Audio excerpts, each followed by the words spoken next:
Hello बच्चों, let's see this question. So the question is saying in resting nucleus centromere appear as.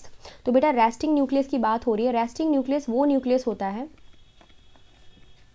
resting nucleus वो nucleus होता है जिस time पे cell divide नहीं कर रही होती, यानी कि नॉन डिवाइडिंग सेल में पाया जाता है. ये नॉन डिवाइडिंग सेल में पाया जाता है. हम क्या जानते हैं भाई कि डिवाइडिंग सेल के वक्त पे, डिवाइडिंग सेल के टाइम पे क्रोमैटिन जो होते हैं वो क्रोमोसोम बना लेते हैं. क्रोमैटिन क्या बनाते हैं? क्रोमोसोम बनाते हैं. और जब क्रोमोसोम बन जाते हैं तो हमें क्रोमैटिन जो कि एक ऐसा होता है बीट, स्ट्रिंग पे बीट जैसा जो स्ट्रक्चर होता है वो कुछ ऐसा दिखने लगता है. और सेंट्रोमेयर भी दिखने लगता है. एक ब्लैक कलर के डॉट में बीच में प्रेजेंट होता है सेंट्रोमेयर. ठीक है, तो ये हमारा क्रोमोसोम होता है. अब ये बोल रहे हैं कि ये तो हमें डिवाइडिंग सेल के वक्त दिखता है. रेस्टिंग न्यूक्लियस के वक्त क्या होगा? जब नॉन डिवाइडिंग सेल होती है तब तो क्रोमैटिन के रूप में पाया जा रहा होगा. तो उस वक्त सेंट्रोमेयर कैसा दिख रहा होगा?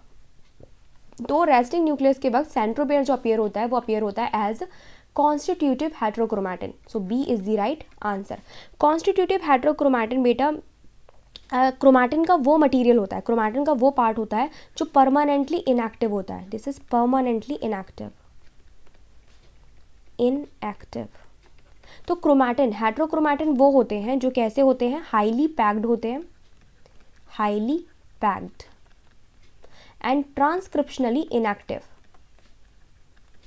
ट्रांसक्रिप्शनली इनएक्टिव होते हैं ये.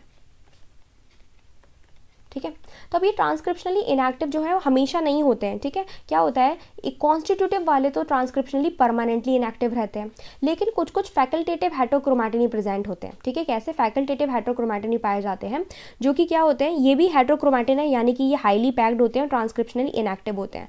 बट इनके ये जो होते हैं किसी किसी सेल में, ठीक है, किसी किसी सेल में जो होते हैं ये एक्टिव भी पाए जाते हैं. ठीक है, तो these are region of chromosome which become heterochromatin.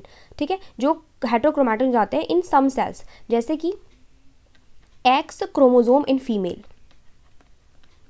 X chromosome in female somatic cell. Somatic cell. तो क्या होता है, जो हमें क्या पता है, फीमेल के पास 2 एक्स क्रोमोसोम होते हैं. ठीक है, 2 एक्स क्रोमोसोम होते हैं. तो फीमेल की जो सोमैटिक सेल होती है उनमें एक एक्स क्रोमोसोम जो होता है वो हेट्रोक्रोमैटिन के रूप में पाया जाता है. ठीक है, यानी कि वो क्या होता है, इनएक्टिव स्टेट में रहता है. लेकिन ये हमेशा इनएक्टिव स्टेट में नहीं रहता, ये टेम्पररी होता है इनएक्टिव स्टेट में. ठीक है, जर्मिनल सेल में क्या होता है, ये एक्टिव स्टेट में पाया जाता है. लेकिन सोमैटिक सेल में ये कैसा पाया जाता है, हेट्रोक्रोमैटिन जो होता है हेट्रोक्रोमैटिन के रूप में पाया जाता है, यानी कि ट्रांसक्रिप्शनली इनएक्टिव होता है, क्योंकि इसके पास ऑलरेडी एक एक्स क्रोमोसोम प्रेजेंट होता है जो उतना अमाउंट ऑफ प्रोटीन बना देता है, तो दूसरे की जरूरत नहीं होती है. ठीक है, तो ये फैकल्टेटिव हेट्रोक्रोमैटिन होते हैं. लेकिन ये सिर्फ फीमेल सोमैटिक सेल में पाए जाते हैं.